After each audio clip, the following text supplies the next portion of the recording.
Waduh, udah ditanya mau sekolah atau enggak ya? Oh, oke. Kalau bangun. Nah sekarang teknik hipnosis itu adalah sebelum bobo. Sebelum bobo. Jadi sebelum bobo itu anak kita itu kan biasanya kalau dulu ada cerita ya, dongeng anak ya. Sekarang udah masih riuhnya ada datang HP tuh. HP kamu tuh update itu. Apalagi belum up to date hari ini. Pakai kerudung kuning gitu loh. Ya, itu anak hebat itu nanti akan tergantung kita orang tuanya. Cara hipnosis itu dimulai dari sebelum bobo. Sebelum bobo, anak-anak kita bisikan ke anak atau kita ngaji dekat anak sambil diusahakan. Kemudian pikiran kita bayangkan. Jadi kalau hipnosis itu harus membayangkan sudah terjadi. Misal anak kita ingin jadi, kalau anak biasanya ingin jadi dokter ya, tapi tos agak mantep yang dokter kayak channel YouTuber kayak Atta Halilintar. Nah, jadi kalau bunda punya, apalagi sudah berkomunikasi dengan anak bahwa anak misalnya ingin jadi insinyur pertanian, tapi kalau anak-anak kan masih jarang ya, kalau anak sebelum bobo biasa diusap-usap. Karena ngawitan aneh sana si bunda itu usapan biasa nama hare gitu ya. Oke. Itu waktu emas untuk anak. Akan terekam di sini. Nanti akan terekam bagaimana biasanya ayah bunda melakukan itu sama dia. Jadi diusapan, dede pinter soleh dekat telinganya, telinga kanan. Dede soleh pinter hebat. Gitu Dek. Ini sekolahnya kadek, tong hari wakil emak, tong ngerakeun emak. Jadi bingung anak teh. Terus aja anak hebat, anak soleh, anak pintar, gitu kan? Kalau mau jadi hafid, terus baca Al-Quran. Seperti itu. Anak sedang 5 watt. Kalau anak sedang 5 watt, itu nggak akan menolak. Semua masuk ke pikiran bawah sadar.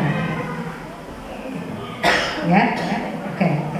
Jadi sebelum misalnya gini, dede nanti bangun jam 5 ya, nanti sholat subuh dengan bunda, karena bunda ingin sholat sama dede. Jadi bukan perintah, tapi pernyataan apa tadi? Cinta kasih.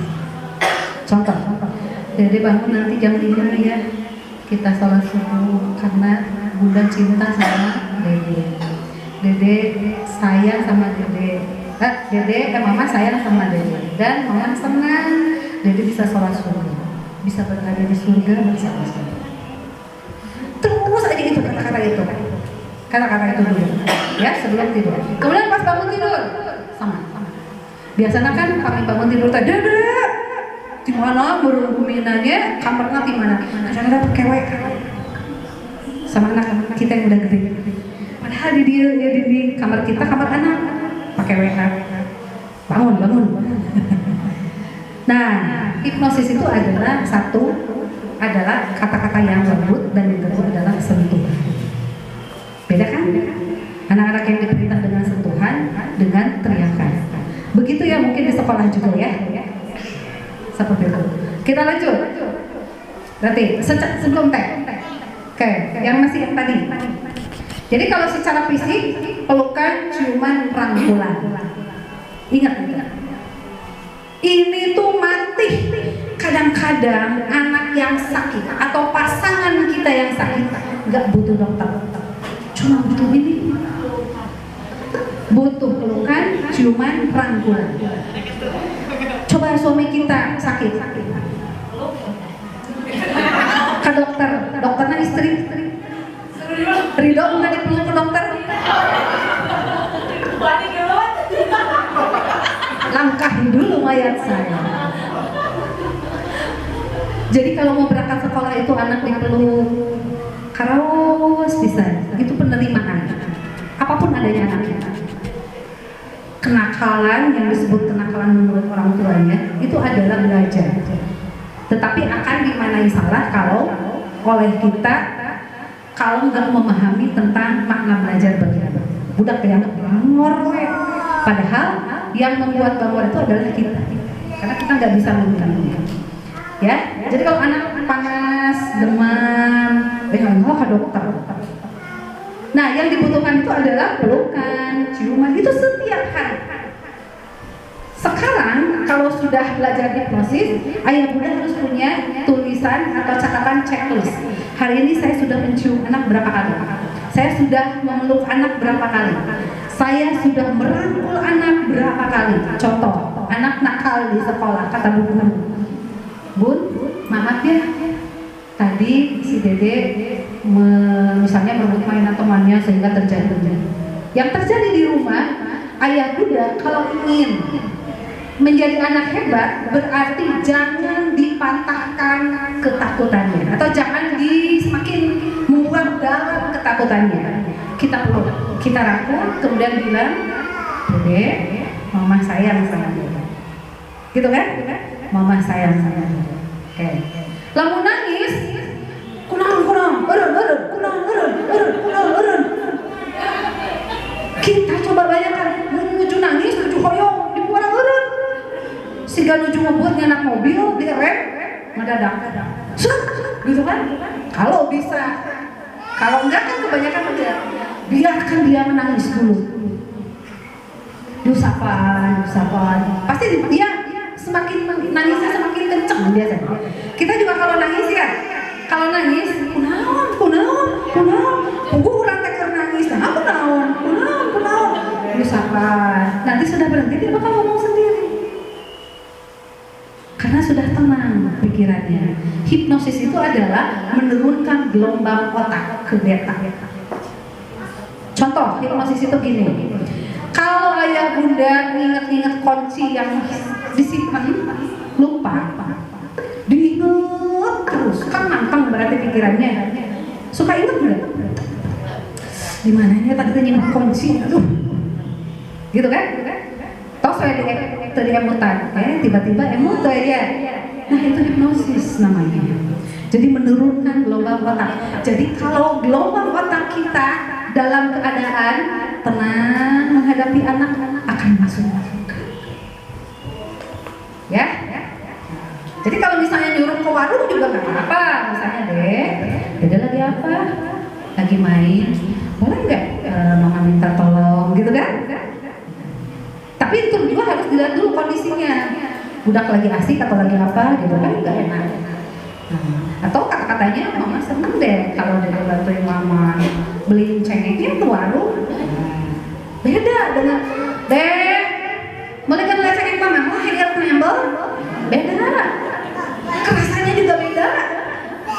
Si mama orang kenalan atunya ngaji suruh apalagi ngasuh adek.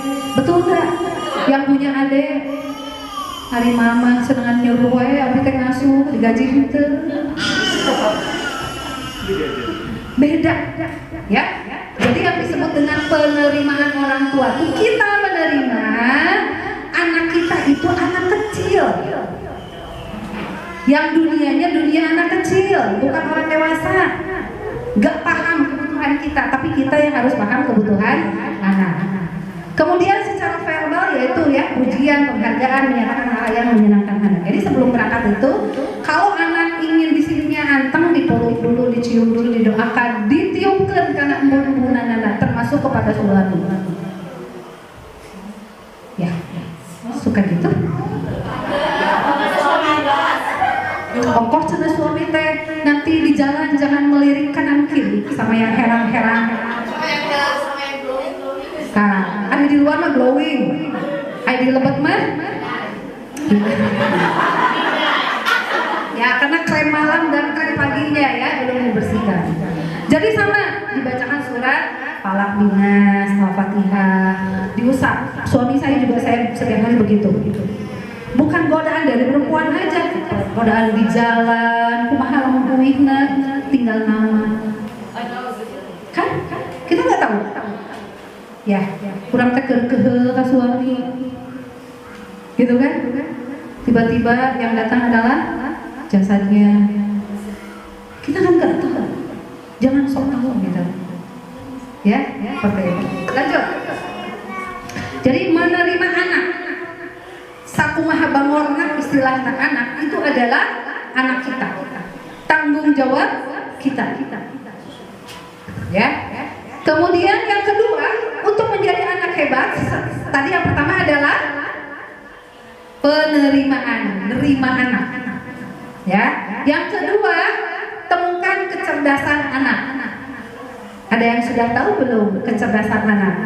Di sini ada multiple intelligence. Ini mahasiswa saya dulu pernah belajar dalam psikologi perkembangan ya. Jadi anak itu, nah terutama di usia dini kita akan melihat dari 8 kompetensi ini, 8 kecerdasan ini. Ayah anak anu resep we nyarios. Eta teh kecil dasar. Udah kabeh mampu nyarios we teureun. Aduh itu teh coba ajarkan menjadi seorang public speaking, bener, keren. Lihat potensinya ada nggak, gitu. Ya. Kemudian ada yang logika matematika, resep karena matematik ngitung, karena uang jajan oke dihitung. Mah abi pokoknya cina namanya saya tuh kan minggu kemarin itu. Ya gak gitu juga sih, cuman maksudnya anak itu memiliki potensi yang 8 ini menurut Howard Gardner itu. Jadi jangan dilihat anak dari satu sisi. Sekolah juga harusnya begitu. Anak itu memiliki kecerdasan 8 macam ini. Nanti dominannya ada di mana, itu yang difasilitasi. Sekarang itu kan banyak orang tua menyamakan anak kita dengan anak orang lain. Lu anak orang lain mah geningan pinter kapayun, pede, naik kamar. Lu anak abdi mah disuruh ngomong hese. Coba cari. Nanti dibantu oleh sekolah. Orang tua harus bertanya ke sekolah. Bu guru atau Pak Kepala, bakatnya di sini apa? Atau biasanya ada orang dari sekolah kan? Nah, yang dikembangkan itu adalah kecerdasan yang dominan. Sebab kalau kita punya harapan anak kita pengennya seorang public speaking, gaya nyarioskan orang sepasat ninggalin nyariosnya. Tapi sebetulnya ada yang lebih hebat, misalnya biasanya orang yang interpersonal. Nah ini ya, oke. Ini intrapersonal. Intrapersonal itu anaknya ciri-cirinya pendiam. Dia kurang gaul. Nah mungkin nanti sekolah juga sama harus mengkategorikan anak-anak ini ada di mana. Maka potensi itu yang harus dikembangkan. Nah biasanya kalau yang intrapersonal anaknya yang pendiam, kalau bergaul itu agak malas gitu ya. Bukan nggak mau gaul.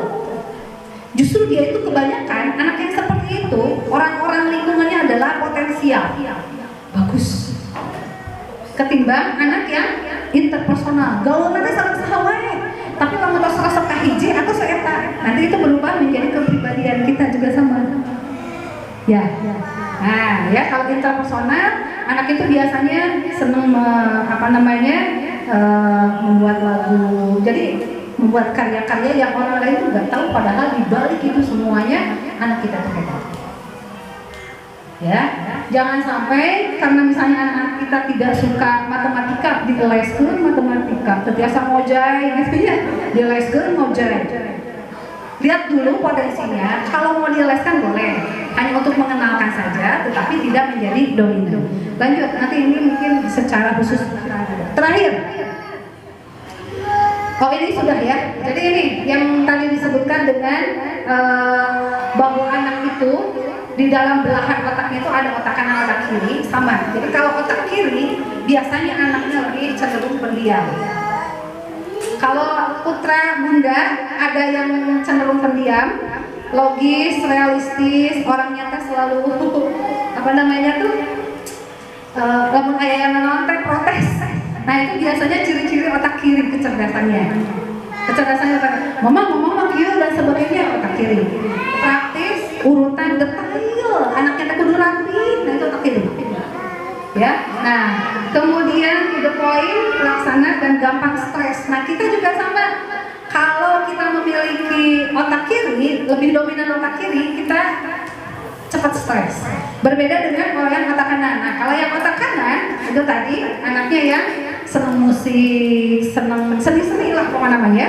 Suka seni, tidak suka urutan, bicara sambil beraya biasa nama resep membalatak, baru dapat membalatak kayak itu otak kanan. Lihat aja kamarnya, kehidupannya sehari-hari dia belatak nggak, susah diatur nggak, ini otak kanan. Tapi lamun anak manusia punten kokoloten, rajin, urutan, itu biasanya otak kiri. Ini kecerdasannya, beda. Iya, bisa diatur, ya bisa diatur. Ya, oke. Penuh ide baru, tidak mudah stres, tapi tidak mudah stres anak kita karena easy going. Yang dicarikan rumah oke sama kita, orang tuanya. Ya, oke. Terakhir sekali adalah terakhir teh. Lanjut. Nah, ciptakan suasana nyaman. Semuanya aja kan bukan? Oke. Belum. Nah, jadi yang ketiga kuncinya adalah hipnosis. Jadi hipnosis itu adalah mensugesti ya, memberi keyakinan. Kamu bisa, kamu hebat. Nah, pertama bagaimana mensugesti ciptakan suasana nyaman. Kalau kita mau mengatakan sesuatu, berarti perkataan kita harus bisa diterima dengan nyaman. Kalau kira-kira menyakitkan, jangan. Ya. Nah, jadi harus ciptakan suasana nyaman. Karena ternyata di sini ada gambar belahan otak itu, ada belahan pikiran. Pikiran itu ada ya, kalau tidak diatur dari awal susah. Tapi kalau diatur dari awal, misalnya disimpan hari Senin ini, Selasa ini, Rabu ini, Kamis ini, Jumat ini. Tapi kalau tidak begitu, misalnya, kan nanti sambil belajar juga di rumah. Senin tulisannya Senin, bajunya ini. Selasa bajunya ini, Rabu bajunya ini, dan sebagainya. Tapi itu yang melakukan adalah kita. Jadi anak akan tergantung pada kita. Tapi ketika anak misalnya sekarang harusnya baju ini, inginnya baju ini, berhasil sama kita dipaksa nepi ke budak, dijempel, nangis dan sebagainya, berhasil pakai baju kita. Nyaman enggak? Enggak. Pada saat usia dini seperti ini, parenting dilakukan bersama-sama sekolah dengan keluarga. Bilang bundanya, Bu atau Pak Kepala, hari ini Dede maunya pakai baju itu. Kan nyaman. Nyaman nggak? Kadang-kadang anak kalau bukan sekolah, baju biru, kabawahan ungu, gitu ya, kerudung naon dan sebagainya. Tapi kita makan serasinya beda. Ini kuning kan, ya kuning, hitam dan sebagainya. Mungkin anak tidak seperti itu. Mungkin bisa dirubah, tetapi hatinya luka. Anak bisa menjadi orang hebat, tetapi enggak nyaman. Kenapa? Karena takut. Kenapa banyak orang pintar stres? Karena bukan keinginan dirinya, karena keinginan orang tua. Budak teh hoyong juara, hoyong hebat di sekolah, tapi tidak nyaman. Jadi kunci hipnosis itu adalah nyaman. Bagaimana cara membuat anak nyaman tadi? Dengan penerimaan, dengan kata-kata yang baik, dengan rangkulan, cuman dan sebagainya. Yang kedua, pastikan anak siap menerima nasihat. Kalau dinasehati, tapi tidak dinasehati juga nggak apa-apa.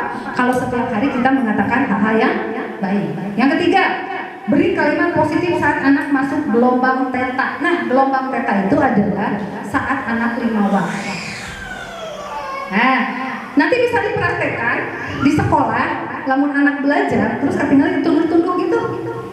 Nah, tunduk-tunduk, gurunya bilang aja, Dede hebat, Dede pinter, gitu aja. Hebat, juara. Juara itu bukan selalu harus ranking, tapi kepercayaan diri dan sebagainya. Ayah bunda juga sama begitu.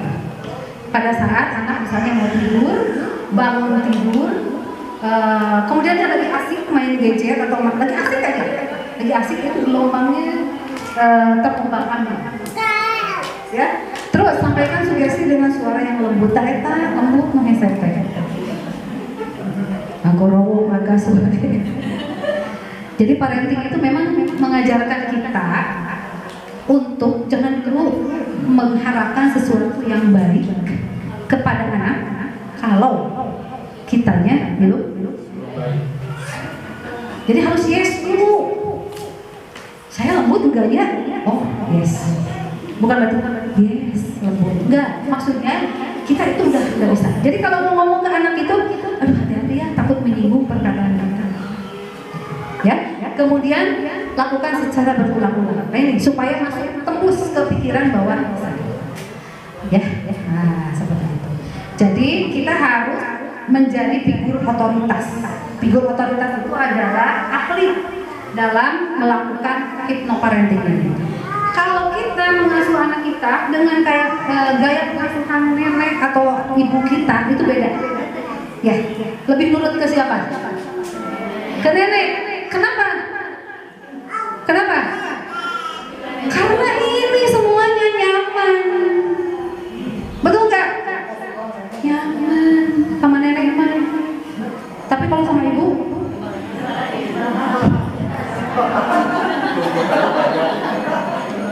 ya karena nggak terima anak gitu. Anak tadi anggap belum ngerti wae padahal kita yang harus mengerti. Kan udah hanya 5 tahun. Itu waktu emas, golden age. 5 tahun itu. 5 tahun pertama lahir sampai usia 5 tahun itu adalah saatnya kita menanamkan pikiran-pikiran yang positif kepada anak. Kamu hebat, kamu percaya diri, kamu kuat, kamu sehat. Ya, nah seperti itu. Jadi figur otoritas itu adalah orang yang dipercaya. Bagaimana anak bisa percaya kepada kita kalau kita tidak memposisikan diri sebagai orang tua yang hebat. Nah mungkin begitu ya. Dan termasuk terakhir kalau misalnya anak lebih nurut ke guru di sekolah karena guru menjadi figur otoritas gitu ya. Jadi kan biasanya kalau anak badernya bandel, kalau di rumah udah mana tapi naon gitu nya nyari sadar ada kiraan saya sering mendengar. Kalau saya paling gak tega marahin anak karena dulu ibu saya orang tarung anaknya 7 jadi nyari osna teh ibu ka bobo mereka bobo deui bingung segala tadi dia. Sekarang saya nggak mau anak saya seperti itu. Buktikan bahwa bunda adalah orang tua yang hebat. Nah ya, jadi kalau di rumah anak melakukan sesuatu yang salah kan biasanya kita nggak tahan dan sebagainya. Tapi kalau di sekolah nggak apa-apa, pintar, hebat, gitu kan? Nah berarti udah gitu ayah bunda oke di mobil. Gitu ya, mungkin sekian. Terakhir kan selain terakhir nah ini saya kuliah PKI inginnya anak jadi tahfidz tapi ternyata nggak bisa. Anaknya seneng di seni dan musik. Ternyata keinginan kita orang tua belum tentu sama. Suami saya PKI pendidikan agama Islam kan idealnya teh tahfidz ya apa hitobah dan sebagainya. Tapi ternyata lebih kental di seni dan olahraga. Tapi sekarang alfa itu kebanyakan kayaknya seperti itu. Gitu. Jadi apapun yang mau mereka lakukan, kita harus menjadi orang tua yang yes. Ya? Yes, I can. Semuanya. Yes, I can. Sekali lagi. Yes, I can. Sekali lagi. Yes, I can. Oke, terima kasih. Assalamualaikum warahmatullahi wabarakatuh.